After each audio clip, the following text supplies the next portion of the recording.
Hey, welcome back to the podcast. On today's episode, get your ears on quick. Listen up. This is not going to take long.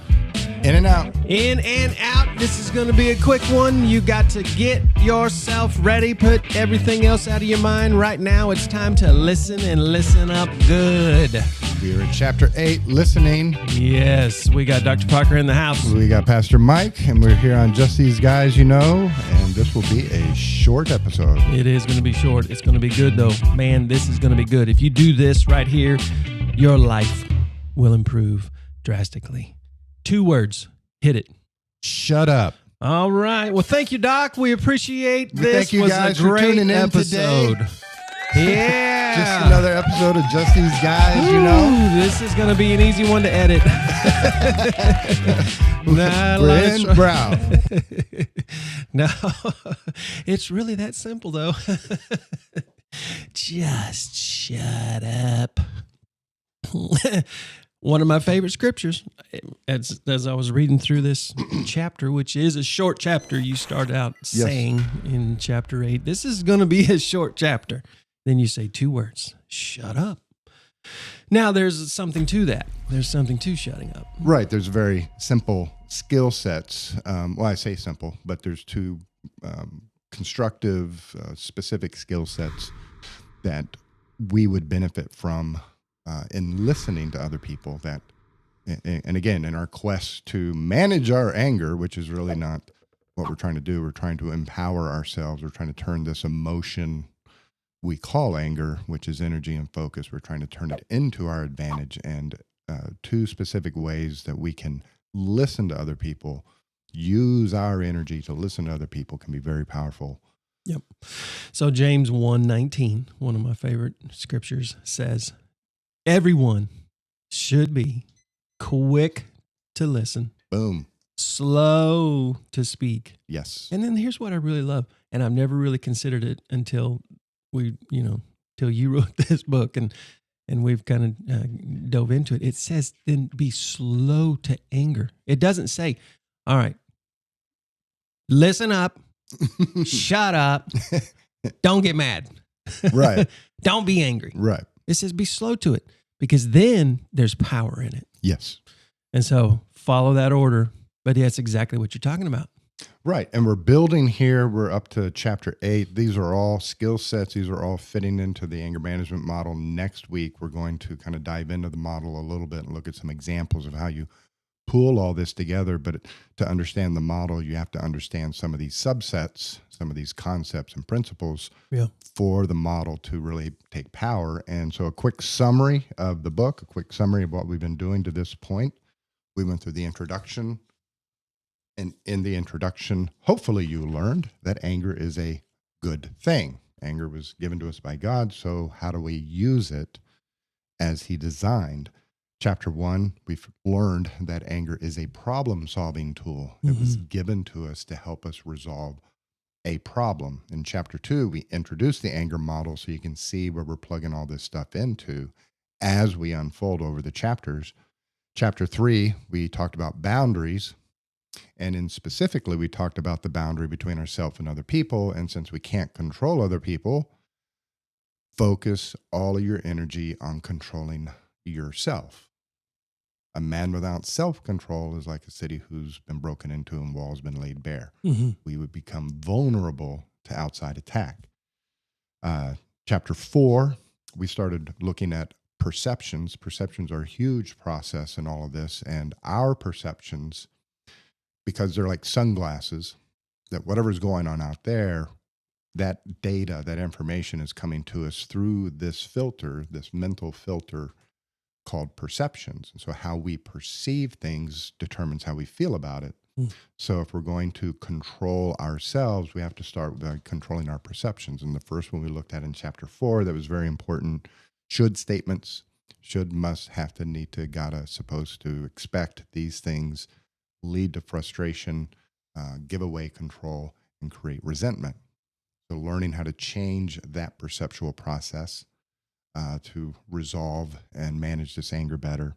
Chapter 5, we looked at the perception of jumping to conclusions, where we presume to know what the other person is thinking, reading their minds, concluding they meant this or they think that, when the reality is we have no idea what they're thinking and why they did it, which is going to come back to today. And then chapter 6, we talked about emotional well-being, learning how to manage emotions like guilt and forgiveness, so that we can use these emotions to improve our relationships.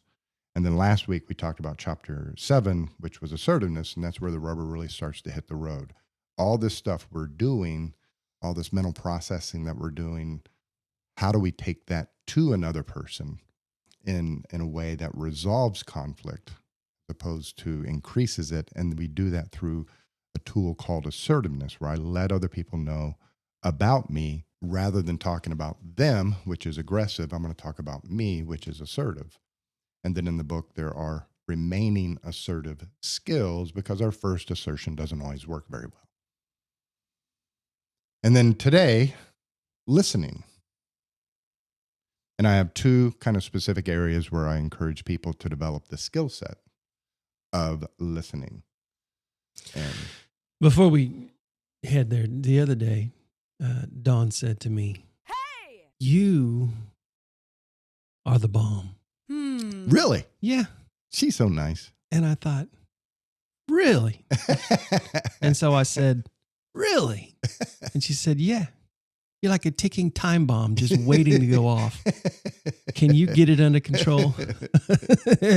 And so I thought, well, maybe I need to listen. I'm learning slowly, but listen. This is good.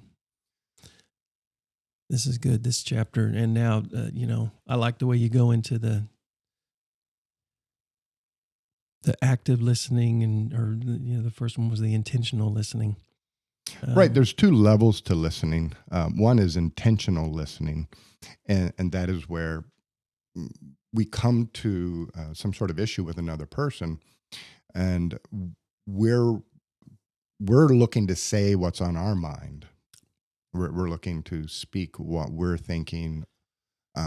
We're going to throw out there what we think they're thinking or why they did it. We're going to argue against their motives. I had a guy that I used to meet with about once a week, and throughout the entire conversation, if I was speaking, that's what he was doing. He just couldn't wait for me to shut up because he had something to say. Right. He was already there. Right. So he wasn't hearing anything I was saying. It was like, And then if I took a breath, he was right in there. So I just would shut up and make the meetings really short. Well, the idea with intentional listening is, when I'm working with a couple and they're having some sort of disagreement about stuff, what I will ask them sarcastically is, put your problem out here on the table. Let's work on this. Put it out here. Let's lay it out. And I get that look. What the hell are you talking about? Well, you guys have a problem, right? Yeah. Well, put it out here on the table so we can all work on it. And it's to illustrate the problem doesn't exist in physical reality. It's not a gear that's gone bad in a transmission. A problem, an interpersonal problem, exists between you and I in this vapor. And the problem exists in your mind as well as my mind. And so when we start slowing this down, how I see the situation differs than how you see the situation. And what you think should be done differs from what I think should be done. Now, the reason intentional listening comes into this is I've had so many examples over the years, and there's a great one in the book. If you I encourage you to buy the book just to read the example. I'm not going to go into it here. But so many times people are arguing, and at the end of the day, they actually agree. Yeah. And it's, maddening and funny and sad all at the same time that we're going through all of this when the reality is from Jump Street, they agreed. Mm. But all this other stuff gets in the way. So I like to illustrate a problem between two people as a piece of paper. And on this piece of paper that I am now holding up between Mike and I, on the side that is facing Mike, there's a lot of typed words. Mhm. And that represents Mike's view of the issue.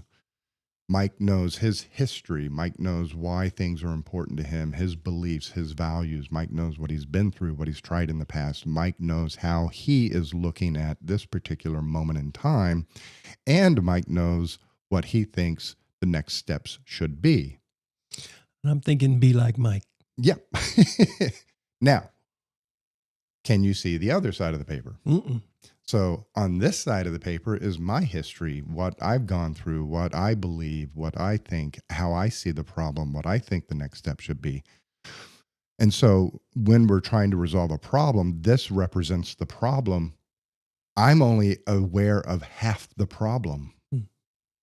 I'm not aware of your half. I'm only aware of my half. And so when we're going to try to resolve some sort of conflict or problem between two people, my encouragement is the first step is to try to see their side of it. You know, what is their history? Why is this important to them? What are their belief systems? What do they see as the problem? What do they see as the solution? Because you don't know. Yeah. Now, this is where we go back to jumping to conclusions, is because you probably have been making assumptions about what they think and why they're doing this. You know, they're just mean. They don't like me. They hate me. They just want me to suffer. We don't know what they're thinking. We don't know why this is important to them. And so intentional listening is to try to derive all that information from the other person. It's not agreeing with the other person, but it's trying to see their perspective on something well enough that you could say it and say it accurately for them, so that you have in your mind both sides of the issue. Mm. And then hopefully the other person wants to do the same. And so you will share with them, well, this has been my experience in life, and here's what I believe, and here's why this is an issue for me. And because of all of that, this is the direction I think we should be going with all of this. But intentional listening is trying to take a few moments to not only understand your side of the issue, but their side of the issue. Yeah. So that with both sides now understood, maybe we can actually resolve this issue. It's amazing how many situations would end up in a more unified place than further divided. And just by doing that little practice right there. Yeah, a lot of times, and the next step is how to do that in a sense. Mm-hmm. But there's been a lot of times I've assigned to people this job of, you know, just go listen and don't offer your opinion, don't offer your perspective. Just keep asking them, tell me more. What does this mean to you? How did you come to believe this? What have you been through? Just keep asking those questions and periodically try to summarize things for them. And so many times, once they go through that exercise of intentionally listening to the other person so they can repeat back what the other person is saying in a somewhat accurate form, a lot of times the problem just resolves itself right there. Mm. Once we start listening to the other side, resolution starts to flow out of it. It's good. And so the how to do it is called active listening. And these are actually, you know, skills, behavioral skills, body language skills that we can employ to encourage the other person to talk to me. And so, you know, one of the first things that Tell me. funny story about that right there is when I was going through training to work with children in the hospital, we had a 40-hour training seminar, and we had these training books from Pueblo, Colorado. You remember everything was printed in Pueblo, Colorado. Yeah. And they had these stick figures to illustrate the skill sets they were talking about in the book. And one of the chapters was how to listen to children. And it said, assume an open body posture. And the stick figure was standing straight with one arm and palm, one arm out and palm up in the air as the child was talking. And so during the training, this guy that I got paired up with, he would get this kind of smart aleck knowing look in his eye when we were doing our exercises, and he'd look at me and he'd extend his hand. And we would both get a laugh out of it because of the stick figures. It was silly. Yeah. But then months later, we'd be out on the unit working with these kids, and some kid would start going off, and he would look across the room and catch my eye, and then assume that body posture like a stick figure and say, "Yes, Timmy, what seems to be the issue?" But it is true. It's very powerful. If your hands are open, your arms are not crossed, your arms are by your side, or your hands are together in front of you, nodding your head, making eye contact like you're doing right now, encourages the other person to tell you more. Throwing in a few of those says, keep talking. Well, you've helped me with that, and it's actually been from the podcast, because oftentimes you'll say, hey, they can't hear you or they can't see you on the podcast. Right. I'm always thinking YouTube. Right. But yeah. So it's good. It's helped. Yeah. So active listening. You're showing the other person, I'm here to listen and I want to hear more. So, turn the TV off. Sure. If somebody comes in the room, starts talking to you, hit mute or turn it off and turn towards them physically, so that you're showing them I'm turning towards you mentally. I'm tuning out all other distractions and I'm tuning in and paying attention to you. Yes. What is it you would like? As they talk, you nod, you open your arms, you repeat back key words to them so that they know you're tracking with what they're saying. And this active listening process encourages them to say more, which helps you with your intentional listening, because you're trying to learn more about what's going on for them, so that you get both sides of the issue and you develop a deeper understanding of what's going on between the two of you. The biggest one, I think, in our generation today is the phone. The phone. That's it. It's amazing how many times you'll watch, and even adults will watch do this. They'll be sitting at the same table or in the same room, sending texts back and forth to each other. Right. When they could just be talking. Right. They could look each other in the eye. But it's just a different way of communicating. Very inactive listening. Right. Where you're literally, there's no sound. It's just typing. That becomes, kind of a secondary issue to all of this. You're listening. Well, if somebody is trying to communicate something to you, you have control. You can decide what is the best means in which way to have this communication. And so if somebody sends you a text message about something important, is that a good way to communicate important issues? Not usually. And so, choosing to call them to engage an active listening on the telephone, or choosing to drive over to their house or stop by their shop and say, hey, I got your text. What is going on? So that you have the eye contact, the face-to-face, the body language, so you can read all of that. 80% of communication is body language, 20% is words. The tone of voice, how they say it, when they say it, all of that tells you something about the information. And texting is the worst way to communicate anything other than, GPS coordinates. Yeah. Be there at 5, boom. Yep. That's a good use of text messaging. But, resolving some sort of marital conflict, texting doesn't usually. Yep. That's the whole jumping to conclusions. That's the thinking you're a mind reader, because you're listening to their voice in the tone that you have placed it in. And so, text is not the wisest even at mode. Work, you get an email from your supervisor, you get an email from an employee. Yeah. Get up out from behind the desk, walk to where that person is and say, hey, I just got your email. What's going on? So that you have that face-to-face, eye-to-eye. And there's much less opportunity for miscommunication or misreading what it is that's going on in the moment. Yep. Quick to listen, slow to speak, And you will be. slow to become angry. Exactly. Yep. I think that's a wrap-up point. That's good. This is a short one. That is good stuff. Yes, that's all we need. Next week, we're pulling it all together. It's going to be a great consummation. Thank you guys for tuning in to Just These Guys, you know. We have Dr. Parker in the house. We Thank got you, Doc. Pastor Mike. Go out there, get the book, and then while you're at it, go out on YouTube and find Just These Guys, you know.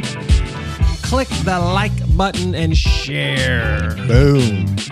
We're pushing on our way to 5,400 subscribers. I'm excited about somebody out there listening. That's true. Good stuff, Doc. See you next week. Thank you.